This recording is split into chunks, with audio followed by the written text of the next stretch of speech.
Welcome back with Liz from My Talking Kitchen. I'm making a series of quick little safety hints in the kitchen, and my first one is not wearing what I'm wearing at the moment, floppy sleeves when you're cooking over the cooktop. So today I've got on a 3/4 sleeve and they're little sort of ties at the end of it and they hang down. I'm sure you can get what I'm talking about. So they're very dangerous if you're working over any sort of cooktop, I would think. I use a gas top, so it has flame up, and I would never wear a floppy sleeve over the cooktop. So it's just straight sleeves or no sleeves. Okay. Hi, back with you with safety guards in the kitchen. The next thing I'd like to talk to you that I found really helpful is for the oven, and it's an oven shelf heat guard, and it goes on the edge of your oven racks. That's the place where you most often will burn the sort of inside of your arm when you're putting trays in or roasting pans or anything in the oven is on the edge of the rack. And I'll describe it for you. It's got a long sausage, it's made out of silicone, so it's a long sort of sausage cylinder, and it opens up on one side, and it grips onto the oven rack and just closes. And so it's silicone, so it doesn't heat at all. So you can touch it, your oven might be on 240 degrees, and you actually touch it and it doesn't burn you. I've found when you're bringing out trays of food, if the tray slips a little bit forward, it stops the tray from coming any further because it's sort of a rounded edge.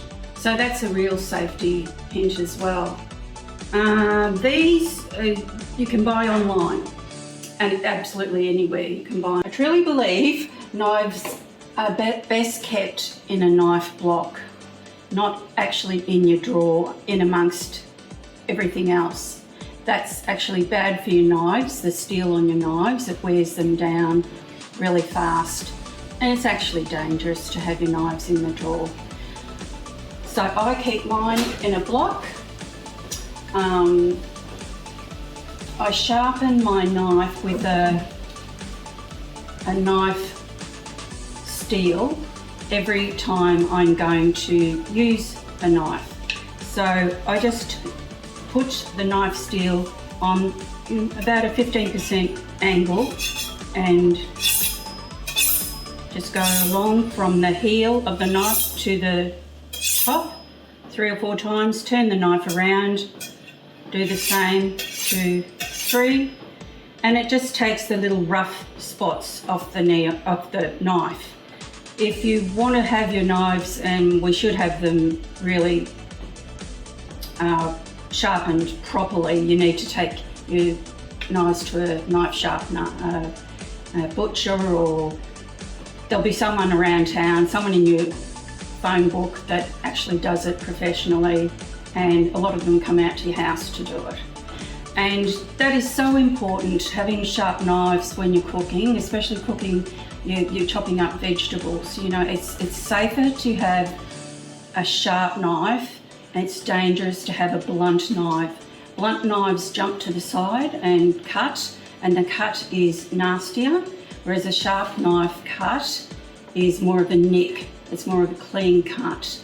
So keep your knives sharp, and if you can, keep them in a knife block. The next, I'll keep that out. Next thing, after I've finished cutting with my knives, I go over to the sink, and there's usually behind your sink, there's a little bit of bench area between that and the wall, and that's where I put my sharp knives. And don't put them in your sink or on your bench sink. Do them separately. I always wash them last. So I wash everything else first, wash the cutlery and everything else first, and then I put my sharp knife so I can concentrate on one at a time. You don't put any foil in it. You don't put any cups with nice little silver or gold parts on it. I can hear my chickens are in here. This is not our house. This is our outdoor kitchen living area, and they've just been let out of their pens for a run around today, and they've come wandering in. So yeah, we're not mar and par kettle. We don't let them in the house. So yeah, no silver, no gold, no spoons. And when you're taking wrapping off cheeses and things like that, I've been caught a couple of times, you know, there's been on butter, especially, you know, if you want to melt butter, sometimes if you accidentally, you just might leave a tiniest little bit of silver outside casing, and you need to, you know, as soon as you hear a spark, you need to stop that and get that foil off. What else?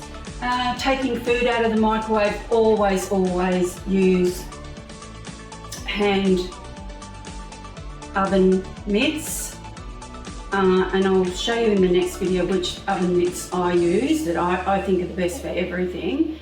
Always use hand oven mitts because liquid gets very hot very quickly in the microwave. There's another hint. Door closed. When I steam vegetables at night in say a bowl, a cereal bowl for Gary and I, and you put a little bit of water in and you Glad wrap over the top and a little hole. When you open take your food out of the microwave, put it down on the bench on a heat-proof surface and just leave it for a minute.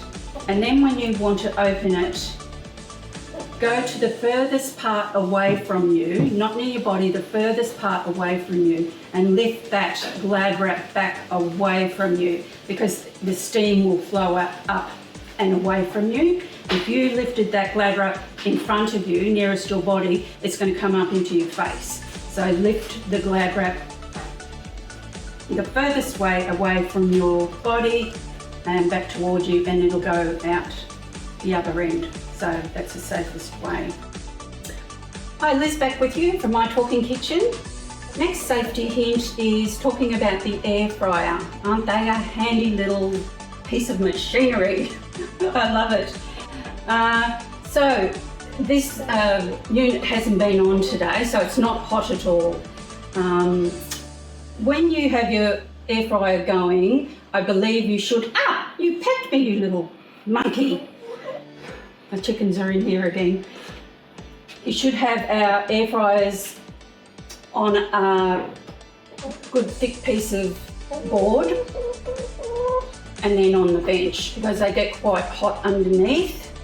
So that's what we do. Now the next hint is when you're taking, it doesn't get hot around the handle area. You need to heat your air fryer up before you cook anything. So we have it on for 3 to 5 minutes heating up. So when you go to take it out to put your food in, it'll be hot inside. So what I do is I'll take it out. Usually I'll have the gloves on. Take it out and it'll be hot. And I take it over, I won't do it because it'll be out of camera view. I take it over to the kitchen sink bench where nothing is on, and I put it down, then I put my food in there, and then we come over with the gloves again and slide it back in. You can hear it click in, and then off you go. Set your timer in heat and off you go. So that's my hint with the air fryer. Hi, Liz back with you from My Talking Kitchen. Oven mitts, very important in the kitchen. Now these are my favourite oven mitts. They're connected together, they're not separate oven gloves. So they're the mitts, you've got a thumb and your fingers in the other hole, and they've got all the silicone around the outside so it's non-slip. and they're connected together by a very heavy duty material, which I don't know what it's called, but it's very heavy duty, and that protects the insides of your arms when you're putting food in and out of the oven. I use these for everything hot, in the microwave, taking food out of the air oven, and the main thing is the normal oven. So I really recommend these kind of oven mitts. I know lots of other people like the hand mitts, but my recommendation is oven mitts that are together. See you next time.